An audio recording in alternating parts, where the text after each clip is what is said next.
Invasions in Elden Ring are hard, right? But for which side? If you ask a host who doesn't regularly engage in PvP, they might say invaders are a guaranteed death sentence, so they do everything they can to avoid them. If you ask an invader who regularly engages with PvP, they might say Elden Ring has tilted the odds so heavily in the host's favor that only the most skilled invaders can regularly pull off wins. In my experience, both of these can be true depending on the level ranges and talent of the participants, and we could easily say that both capture the intention of invasions, a random game mode with player-determined difficulty meant to counterbalance cooperation and spice up progression. I'm honestly good with that as a concept. No notes. But that isn't what I want to focus on today. Instead, I want to focus on the balancing of invasions on both sides and how it affects player engagement and fun, how hard we should want invasions to be, and how that difficulty encourages interaction. Invasions are a fun mechanic, at least conceptually. It's a genuine novelty to have someone be able to show up in your game and try to kill you, just as much as it is to be the one doing the killing.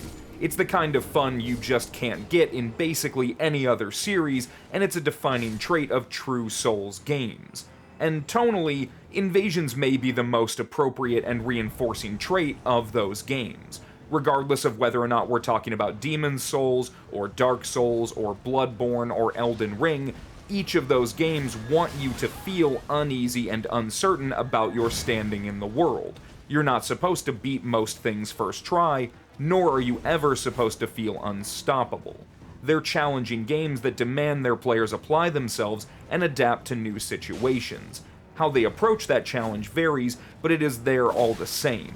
And invasions are quite possibly the best implementation of that challenge for both the invader and the invaded. Despite that, many players, particularly hosts, absolutely despise invasions. They have no interest in PvP, especially when it's unexpected and unbalanced. They want to keep to themselves and their friends, and anyone who would ruin that is a real son of a bitch, with the general sentiment being Souls games are hard enough without some piece of shit basement dweller piling on. While disappointing, it's hardly surprising. If you're bad at the game, any unnecessary additions to your struggle are most unwelcome. Even if you aren't bad, why should you be made to feel bad? PvP requires a lot of time and preparation to excel at, so the average player stands a better than average chance of being at a disadvantage when invaded. Elden Ring understands this dynamic implicitly and agrees with it wholesale. Invasions have been removed from solo play and exist solely as a counterbalance to cooperation. They aren't so much random as they are optional. Even the balance has been tilted to accommodate the host, with level advantages the norm and a numbers advantage a given. Suddenly being bad at PvP doesn't matter so much when it's 2v1 or 3v1. Even if everyone is bad at PvP, the numbers advantage is impossible to ignore, especially with Elden Ring's slew of high-damage, low-risk spell and Ash of War options. And invaders are held to many of the same standards as cooperators rather than hosts. They get only half their flasks and cannot use rune arcs. To top it all off, they have an inverse level relationship with the host to cooperators, with cooperators able to be higher level and having access to the generous password downscaling. So did Elden Ring get invasions right? Was putting the invader at a near universal disadvantage the right move? Hosts and their cooperators still have to contend with enemies in the level while fighting an invader, so invaders being mechanically on par with cooperators makes sense on the surface. The host gets distracted fighting some enemy, and the invader can square off against the summon. Winner moves on to the next fight. Except that isn't how it usually plays out. For one, there can be 2 cooperators and only 1 invader. 2 invaders is possible with the Taunter's Tongue, but that's an infrequent and frankly irrelevant exception. If invaders are the counterbalance to cooperation, why only 1 invader? Why not 1 per cooperator? Well, I'd say it's because Elden Ring settled on a 4-player limit, possibly due to some last-gen hardware limitations, and didn't care enough to work out the balance. No one is forcing invaders to invade, so they can do so at their own risk. If they're good enough, they can get the win. If not, well, it was never a concern. This is the underlying attitude that pervades every aspect of Elden Ring's PvP. The balance doesn't really feel like balance so much as a consequence of other limitations. Sure, invasions could be balanced if we scaled invaders based on the number of cooperators present, but that would mean adding another mechanic to a system FromSoft did not prioritize. And yes, PvP has been given separate scaling and balance within patches, but those are bandages to a foundational wound. They can tweak numbers to avoid the most egregious results, but it won't change fundamental flaws. So when it comes to invasions, it's not that they're meant to be especially difficult in Elden Ring so much as they aren't considered necessary. Even multiplayer is entirely optional, as has always been the case, but with Elden Ring it has been made painstakingly clear it is a temporary and alternative game mode. Like we said earlier, invasions are a player-determined difficulty. And all of that is fine. The fact that multiplayer is sprinkled into single player is really cool, and it's a big part of what makes Souls games so unique. The imbalance is part of the appeal, you see. Not knowing how tough an opponent or cooperator is gives the game a sense of randomness and surprise, with no two runs identical. In fact, only if you completely avoid multiplayer do Souls games really risk becoming routine. Multiplayer enhances the single player, and it's no wonder people want to engage with it. But that doesn't answer our question. Just because Elden Ring didn't bother to balance invasions doesn't mean they shouldn't have. Just because invasions are player-dependent for their difficulty doesn't mean that balance isn't important. If anything, I'd argue balance is way more important if you're letting players self-govern. Think about it. If every invasion was nigh impossible to win for an invader, you'd have a lot fewer invasions and the mechanic wouldn't be doing its job. If the random red who opposes you is little more than a fine for summoning and breaking the game, are you really going to second guess your choice? It's just the cost of doing business, and business is good. And on the other end, if invaders ensure a host's defeat in all but the most extreme cases, would it be a fun way to interact? Sure, the first few times might be scary and tense and make you run for your life, but Elden Ring is a long game, and if you're being invaded throughout, having no chance at victory would probably have you doing everything you can to avoid it. Balance implies there's a middle ground that tilts not too heavily in either direction. Hosts and invaders should stand similar chances of winning when taking everything into consideration, and context should determine the winner. Well, context and skill. The better player under the proper circumstances should win in a balanced match. But earlier I said the imbalance is part of the appeal. How can invasions be both? And this, my friends, is where context matters. The appeal of imbalance in invasions comes from their uncertainty and lopsided nature.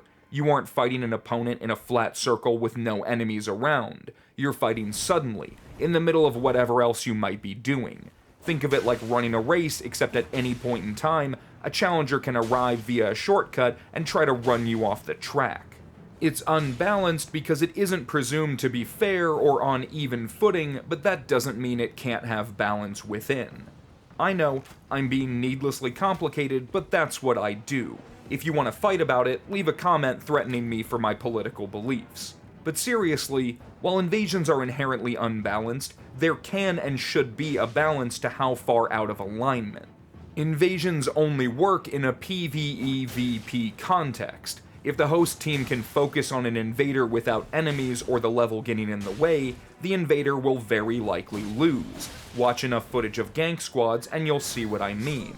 Conversely, if you power up the invader to be able to fight an entire host team under those circumstances, then any team that has to progress normally wouldn't stand much of a chance. It's that sweet, sweet middle ground we're after, where each side has a reasonable shot at victory. The difficulty of an invasion should be player determined after all. But getting there itself has proven difficult, at least in the case of Elden Ring. If you let attacks deal a third or more of an opponent's health and damage, letting them get hit by 2 or 3 at a time could mean an instant kill. The uneven number of participants will always skew the balance when it would otherwise be acceptable in 1v1. So is the answer just adding more invaders? In a lot of ways, yeah. I mean, obviously.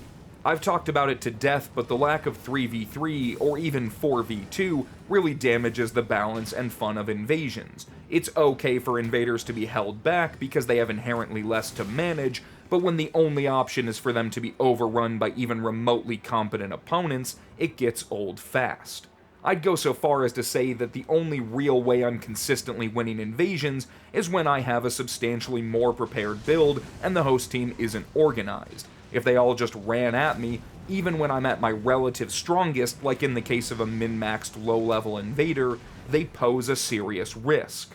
I'd feel a lot better about giving hosts more leeway with the power discrepancy if I had any chance of getting a teammate, but it's functionally never the case. Knowing you're not getting backup and killing one of them just opens the door for a replacement puts invaders in a really annoying position.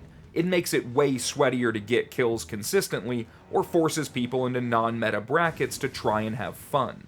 And to be clear, while I do think invasions should be terrifying for the uninitiated, I really don't think a host team with no idea what they're doing should have impossible odds. I like that just swinging at random and launching some big attacks might get you an upset win. The randomness and chaos is essential to making invasions not feel like just another duel. What I'm most interested in is the power gap between the floor and ceiling. How well you can do at the top versus how far away you are at the bottom. The closer that gap, the better in my mind.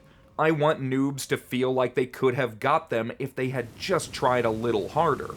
I want veteran invaders and hosts alike to know any win is only a few mistakes from a loss. That tension is what keeps games interesting. Because when we're asking how hard invasions should be, what we're really asking is whether or not we want invasions to be enticing. If no one feels like they can reliably participate, or that victory is just too far out of reach, then they won't want to try. Invasion activity will suffer, and you'll get people calling for the game mode to be removed altogether. You'll get Elden Ring.